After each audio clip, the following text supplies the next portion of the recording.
Welcome to Weekly Digest, where we highlight the work of ministers of government as they push the administration's development agenda. Picking up from where we left off last week, Minister of Education, the Honourable Priya Manikchan, says this year's Caribbean Secondary Education Certificate (CSEC) and the Caribbean Advanced Proficiency Examination (CAPE) would be held in June-July.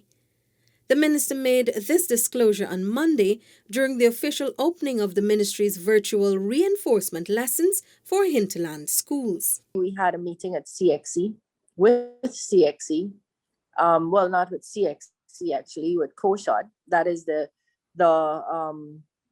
committee in the CARICOM that deals with education, and it was specifically to look at what dates we will have CXE, CSEC and CAPE, what format the paper will take, and some other related issues. Students sitting these examinations will do so under the established format and would be required to write both papers 1 and 2. Copies of their respective school-based assessments, SBAs, are required, or they can opt to write paper 3. Minister Manikchan says the Caribbean Examination Council (CXC) has decided to provide some broad topics on what Paper 2 is expected to offer at least 5 weeks before the exams. Minister of Tourism, Industry and Commerce, the Honourable Onij Walren, says to promote entrepreneurship and create jobs for Guyanese, government will soon operationalise the Belvedere Business Incubator and the Letham Industrial Estate. Minister Walren says government is committed to completing these projects so that they can serve their intended purposes. As a government, we commit to ensuring that the intended benefits of the estates are achieved. That is, improved infrastructure for business in order to spur economic development and job creation. That is why in Budget 2020, we have allocated $100 million for the procurement of equipment to operationalize and furnish the Letham Incubator. Minister Walren says expressions of interest for the leasing of the lots at the 2 facilities have been published and the applications are being reviewed. Young people throughout Guyana can soon expect to have a stronger voice in matters related to governance as the PPPC administration budgets $60 million for the first Presidential Youth Council.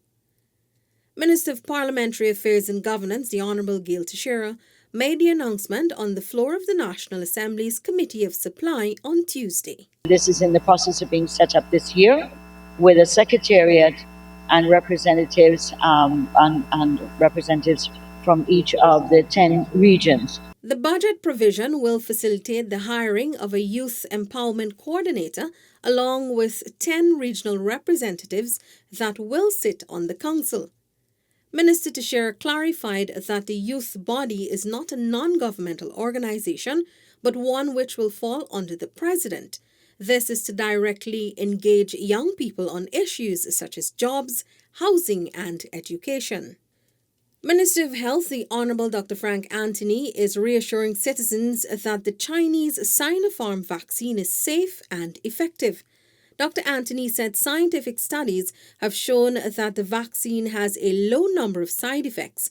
He adds that the company manufacturing the vaccine is one of the largest producers and distributors of vaccines globally. On an annual basis, Sinopharm probably makes more than 1 billion vaccines. And they've been supplying vaccines globally. So they're not a new kid on the block when it comes to vaccine. They've been doing this for a long time, and they've been supplying, their products have been known globally. The Sinopharm vaccine has shown a 79.4% effectiveness in some clinical trials, while in others the rate is much higher. Minister of Tourism, Industry and Commerce, the Honourable Onij Walren, says $135 million has been earmarked for the implementation of the electronic single-window system for trade as the government advances steps to create a business-friendly environment and improve the ease of doing business. Minister Walren made the statement during her contribution to Budget 2021. Last year, we've allocated $10 million to complete reviews to facilitate implementation. For 2021, we have budgeted $135 million with which we will be procuring the goods and services, and by the end of the year, implementation of the single windows project will be well advanced, such that in 2022, we will be closer to completion of this initiative. Minister Walren said people would no longer have to run from agency to conduct business. Instead, there would be one central portal to apply for and receive any permits they may require. Private facilities desirous of offering antigen testing to the public will be able to do so following an assessment by the Ministry of Health. Minister, the Honourable Dr. Frank Anthony, made the disclosure during Wednesday's COVID-19 update. That process of assessing and allowing additional sites to be able to do antigen testing is continuing. And if there's any private sector entity that would like to do the antigen testing, what you need to do is to apply to the Ministry of Health, and we would then send a team to do the assessment to see whether or not we should register you as a provider of antigen testing. So in that way, we are increasing the capacity to be able to do testing using this antigen method. To date, the ministry has certified the Dr. Balwant Singh Hospital, Woodlands, St. Joseph Mercy, Davis Memorial and Annamaya Memorial Hospitals to do antigen testing. Minister Anthony says a few more facilities are under consideration. Vice President, the Honourable Dr. Bar Jagdeo, says government is committed to establishing the necessary framework to enable the growth and development of the country's private sector. The Vice President was speaking during a dinner hosted by the Private Sector Commission. Dr. Jagdeo says while local businesses may have beneficial projects, they're often challenged by access to financing. So clearly we know that our private sector, even when they have good projects that are bankable, are having a hard time accessing financing, and the cost of that finance, even when they access it, is often prohibitive because they're competing with investors from abroad who have a lower cost finance. So unless we find a way of addressing this issue, we would permanently, our local private sector, be at a disadvantage. The Vice President says policies are currently being reviewed to ensure there is a change. Government has mapped out the areas needed to be addressed and has been tackling those issues at breakneck speed. He noted that while the government has embarked on this path, much of the work has been stymied by an inherited rundown economy. Minister of Public Works, the Honourable Bishop Juan Edgell, has submitted to the National Assembly new regulations under the Civil Aviation Act to safeguard persons and operators against COVID-19. Minister Edgell says the regulations will cover a range of practices at the nation's airports. These regulations will guide how air traffic controllers and navigational services are offered in a pandemic. It will address the issue of the Port Health Authority, various operators at the airport, how we process passengers who are checking in. The regulations will also cater for the use of proper signage and the appropriate seating arrangements consistent with COVID-19 social distancing guidelines to mitigate its spread. The regulations will also address the operations at security checkpoints, cleaning of public areas at the airports, flight crew procedures, processing of arriving passengers, aircraft operations, transporting of human remains, among other areas. Penalties are also in place for breaches of the regulations committed by passengers, along with airport and aircraft operators. The approval of $22.6 billion in the National Assembly for the agriculture sector will transform the sector at all levels and kickstart many projects. Minister the Honourable Zulfikar Mustafa says he's happy that government's historic $383.1 billion budget has been passed after days of intense debates and consideration of the estimates in the Committee of Supply. I am very happy and elated that now we have seen that the budget has passed. My sector, the agriculture sector, we have seen an increase of 23% from last year's allocation, and this will help to catalyze the agriculture sector to create wealth, create jobs, and at the same time create food security for our country. Among the immediate projects to be undertaken are major drainage and irrigation upgrades. Government's $383.1 billion 2021 national budget has been approved by the National Assembly, setting in motion the PPPC administration's Economic Development Plan for all Guyanese. The budget was passed moments after the consideration of the second half of the estimates, which was significantly shortened due to the non-participation of the parliamentary opposition. The opposition staged a protest while Chairman of the Committee of Supply, Mr. Manzoor Nadir, led the process. Senior Minister in the Office of the President with responsibility for finance, the Honourable Dr. Ashni Singh, registered his disappointment over the opposition's decision to absent themselves from the critical phase of the budget consideration. It's very unfortunate that the opposition chose to withdraw themselves from the latter part of the consideration of the estimates, thereby denying the Guyanese people an opportunity to learn more at a detailed level of what is in the budget. And this is really very unfortunate. The 2021 national budget was presented on February 12 and contains a range of transformative measures to improve the quality of life of all Guyanese. Budget 2021 has been described as one with a vision, including numerous measures that will continue to bring relief to all Guyanese. This view was shared by Minister of Tourism, Industry and Commerce, the Honourable Onij Walran, during a recent interview with DPI. The COVID relief measures to be continued, the provision for school grants that was included in the budget, infrastructure projects for community involvement. I really believe it is a budget, the removal of more taxes and provisions for that. And VAT, I felt that it was a budget to give relief to citizens that were being so burdened from, and a large part of it is COVID, the COVID pandemic. Minister Walran expressed disappointment that she was unable to go into details about her ministry's plans and vision in the National Assembly after the APNU-AFC parliamentarians boycotted the process.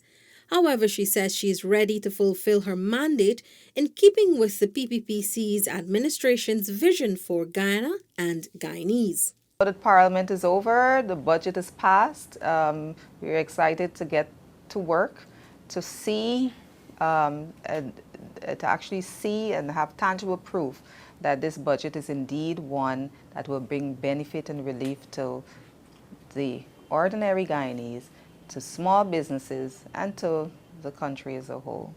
Some of the key investments under the ministry include $250 million to support small businesses, $135 million for the procurement of the electronic single window system, and $30 million for training in the tourism sector.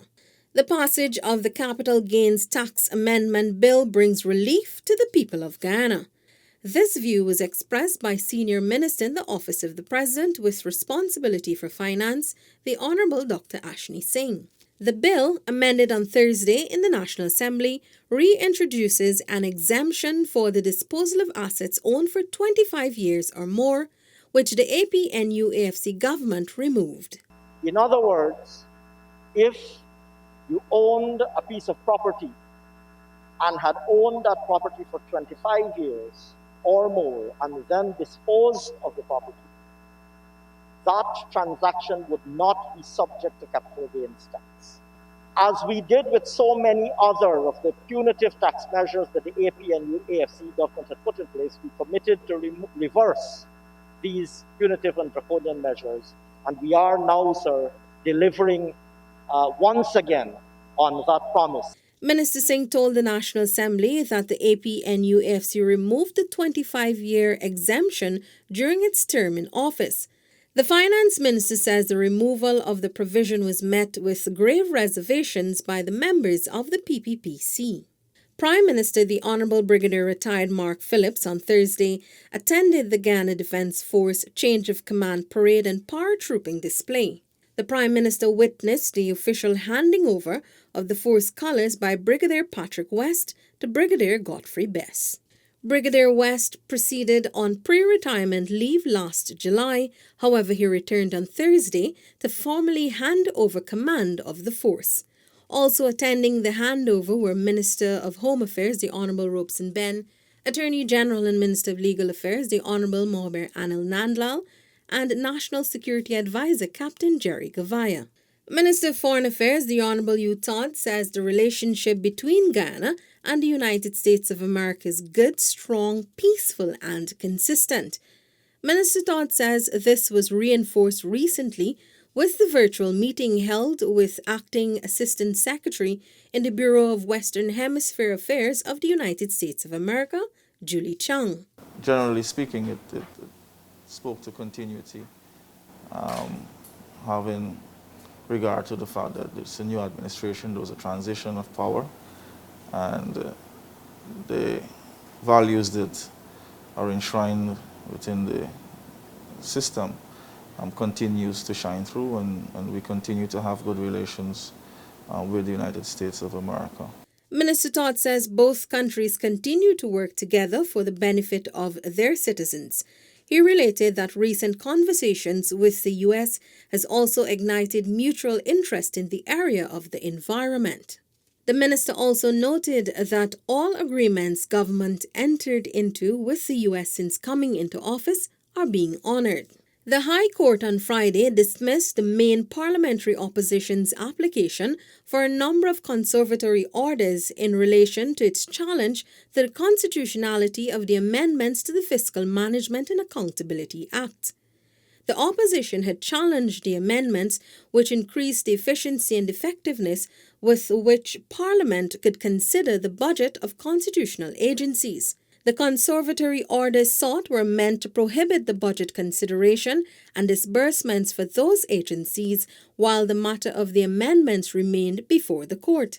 AG Nandlal says the law would never put a hold to such substantive activities of the constitutional agencies. The court dismissed Mr. Ford's application for these conservatory orders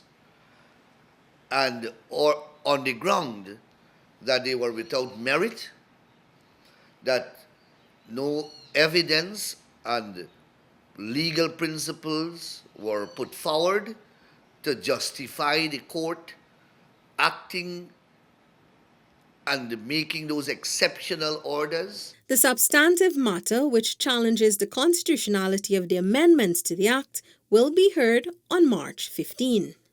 To honor the memory of former President of Guyana, the late Dr. Cheddi Jagan, a wreath-laying ceremony was held on Saturday at his final resting place in Babujon, East Berbice, Currentine.